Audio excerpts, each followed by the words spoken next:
2026년 6월 21일 일본의 온천 프라이빗 가족탕에서 5살의 남자아이가 단 3분 만에 사라집니다. 이 사건이 처음 주목받은 것은 대중탕이 아닌 가족탕에서 발생한 실종 사건이라는 점과 3분이라는 시간 때문이었죠. 넓은 대중탕에서 아이가 사라지는 일은 발생할 수도 있어 보입니다. 그런데 가족끼리 들어간 프라이빗 가족탕에서 아이 한 명만 부모가 눈을 뗀 3분 만에 쏙 사라졌다는 것이죠. 이것이 일반적으로 이해가 가지 않는다는 것이었습니다. 하지만 이 온천의 구조를 보면 어느 정도 이해가 가는 부분은 있었습니다. 프라이빗 가족탕이라고 해도 밀실의 형태는 아니었기 때문이었죠. 실내 욕탕에는 창문이 있었고 이어진 노천탕 또한 밖이 보이는 구조였습니다. 흐르는 강을 보며 노천욕을 즐길 수 있는 온천으로 나가고자 한다면 나갈 수 있어 보이는 구조였죠. 그러나 밖이 보이는 구조라고 해도 가족끼리 들어간 가족탕에서 아이 혼자만 사라졌다는 것, 구조적인 문제는 둘째치더라도 이상한 일임에는 변함이 없었습니다. 실종된 아이의 이름은 다나카 레오. 구마모토현 야스시로시에 살던 다나카 레오 가족은 2026년 6월 21일 가족여행을 가기로 합니다. 그날 가족은 가고시마시 히라카와 동물공원을 방문한 뒤 오후에 귀가하는 길에 땀을 씻으러 기리시마시 카레가와 노유에 들렀다고 했죠. 이곳은 예약이 없어도 빈 온천장이 있다면 당일에도 시설을 이용할 수 있는 곳이었습니다. 여행 후 땀을 씻기 위해 아버지와 어머니, 5살의 다나카 레오, 2살의 어린 동생, 이 4명의 가족이 가족탕에 입장합니다. 그렇게 목욕을 즐기고 어머니와 어린 동생은 먼저 나가려 자리를 떠 탈의실로 향하죠.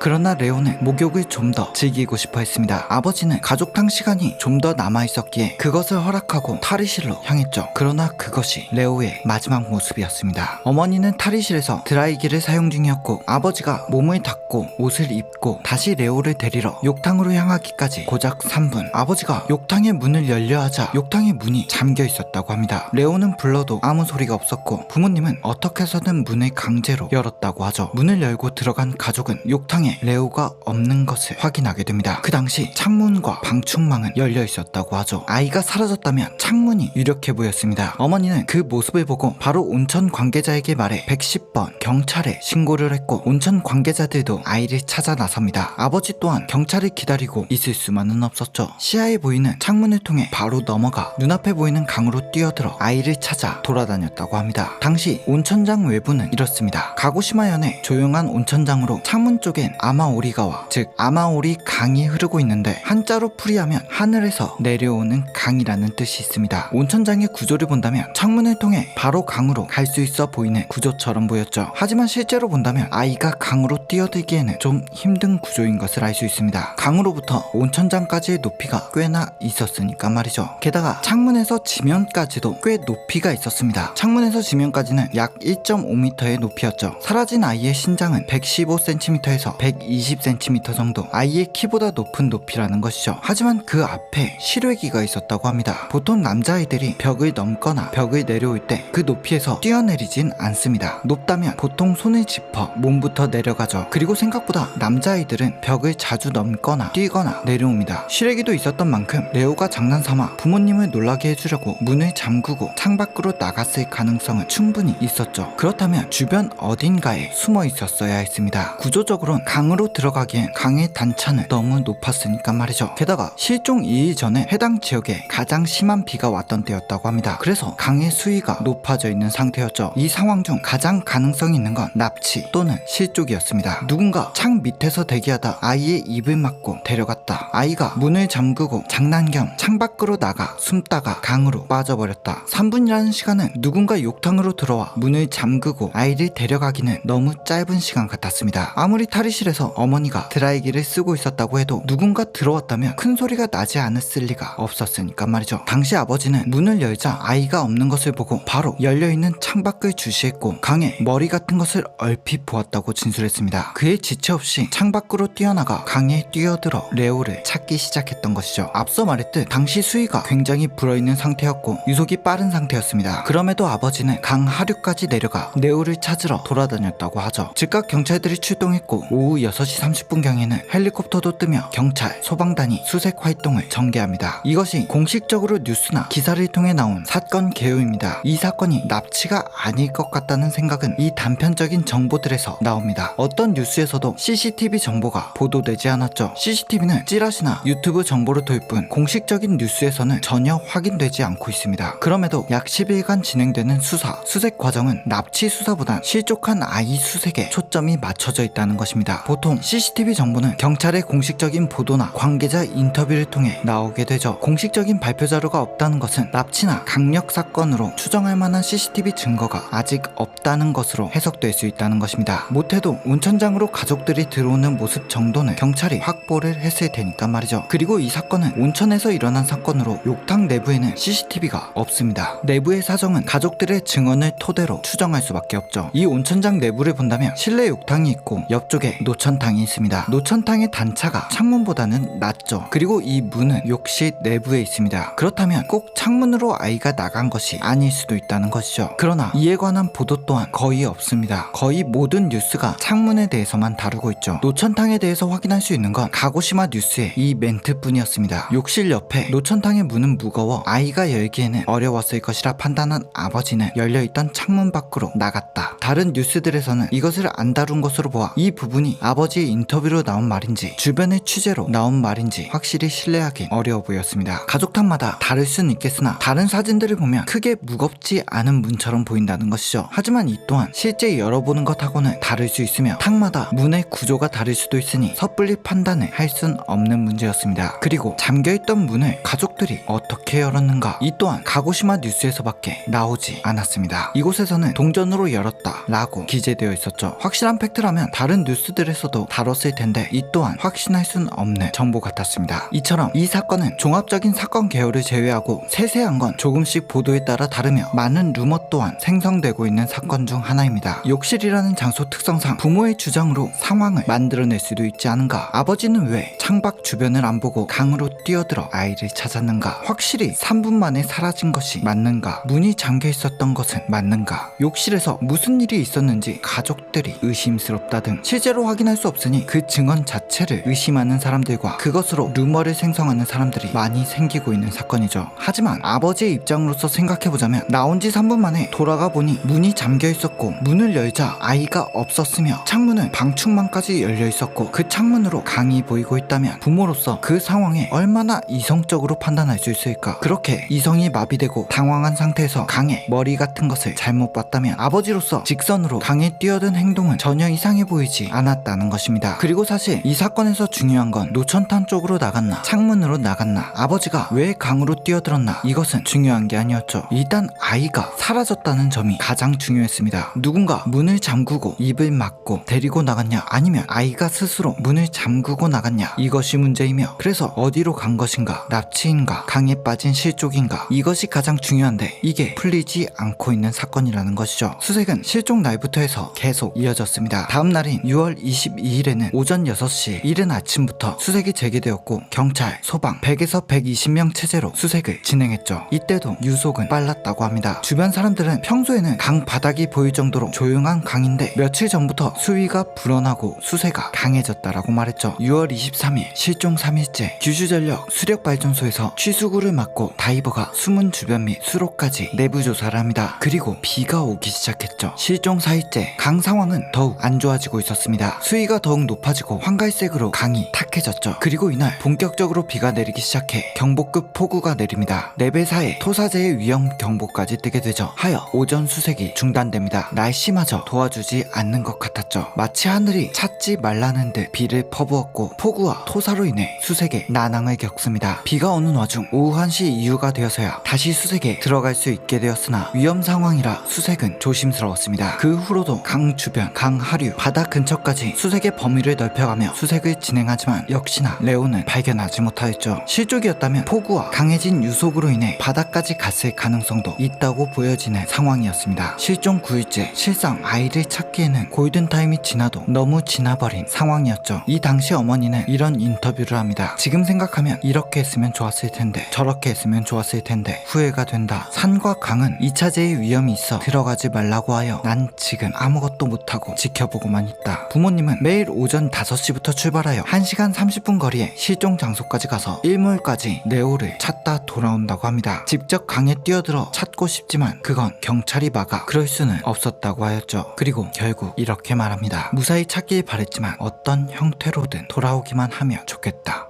영상을 만드는 지금 실종 10일째가 되었으나 레오는 발견되지 않고 있습니다. 그 전에 다뤘던 아다치 유키 사건과 달리 이 사건은 확실히 실족에 비중을 두고 수색에만 집중을 하는 모습입니다. 공식적인 CCTV 정보들은 없기에 확신할 수는 없지만 보도로만 본다면 실족 가능성이 높다고 판단하며 움직이는 듯 싶어 보였죠. 그래도 현장 구조상 둑이 있는 강이 쭉 이어져 있었고 CCTV의 사각 또한 많은 지대처럼 보이는 것도 사실이었습니다. 납치의 가능성도 아예 없다고는 볼 수 없어 보인다는 것이죠. 레오는 대체 어디에 있는 것일까요?